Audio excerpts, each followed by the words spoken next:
नमस्कार, स्वागत है आपका राजनीति 24 न्यूज में। आइए डालते हैं इस वक्त की बड़ी खबरों पर नजर।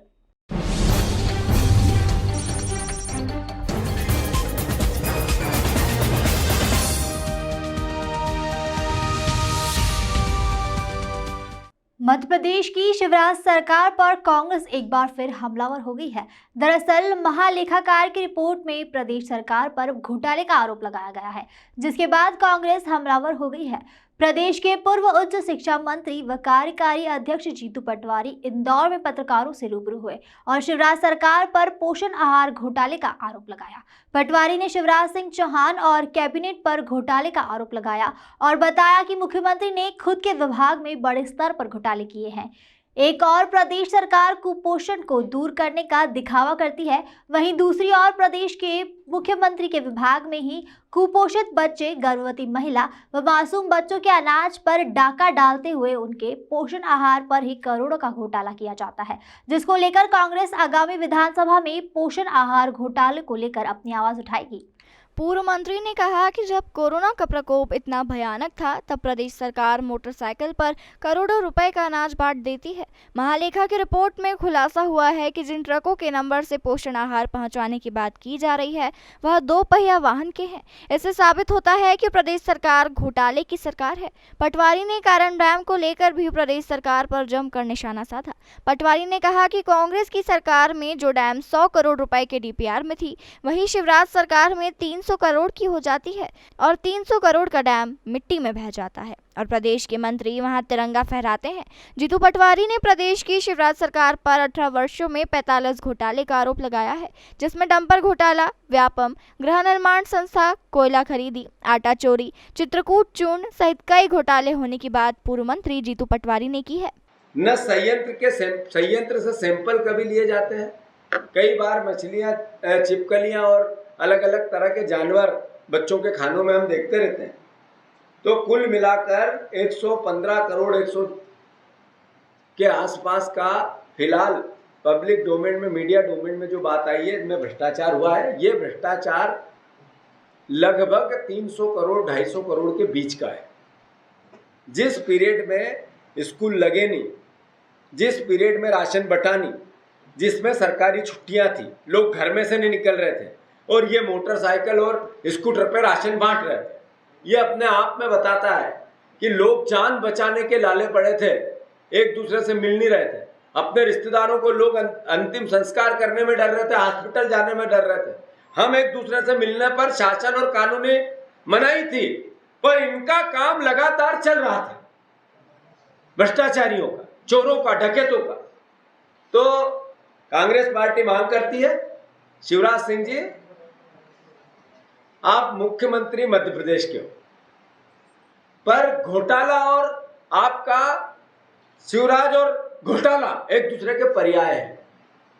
मैंने जैसा कहा, ये घोटाले 35 के आसपास ये शिवराज जी के राज में हुए।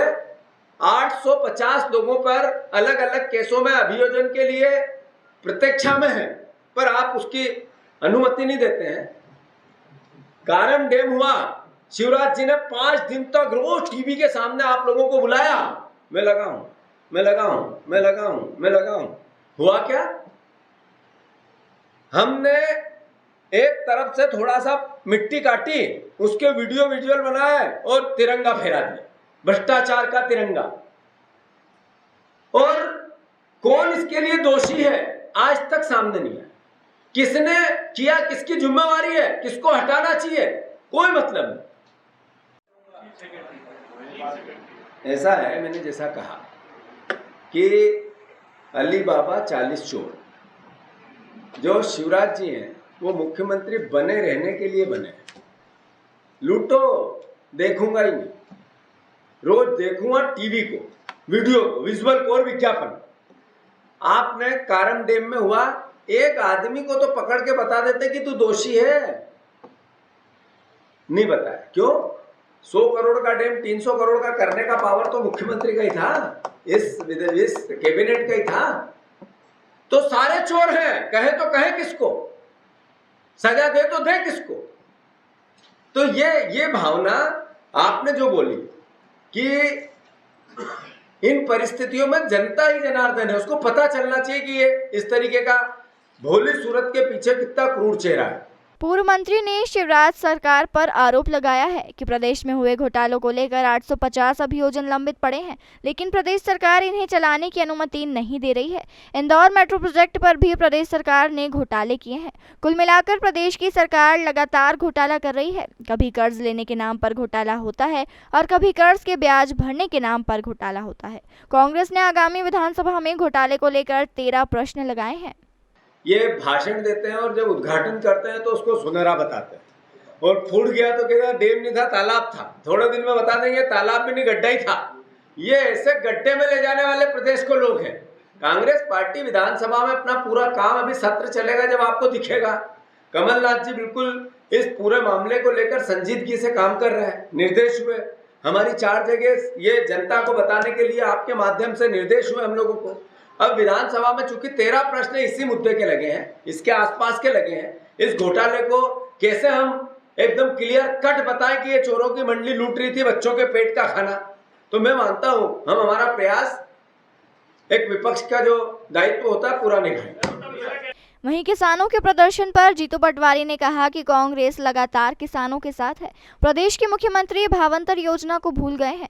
किसान अभी प्याज और लहसुन के कारण लगातार प्रताड़ित हो रहे हैं, जिसके चलते किसान प्रदर्शन कर रहे हैं। कांग्रेस लगातार किसानों के साथ है। कांग्रेस के हर विधायक विधानसभा में लहसुन का कट्टा लेकर पहुंचेंगे।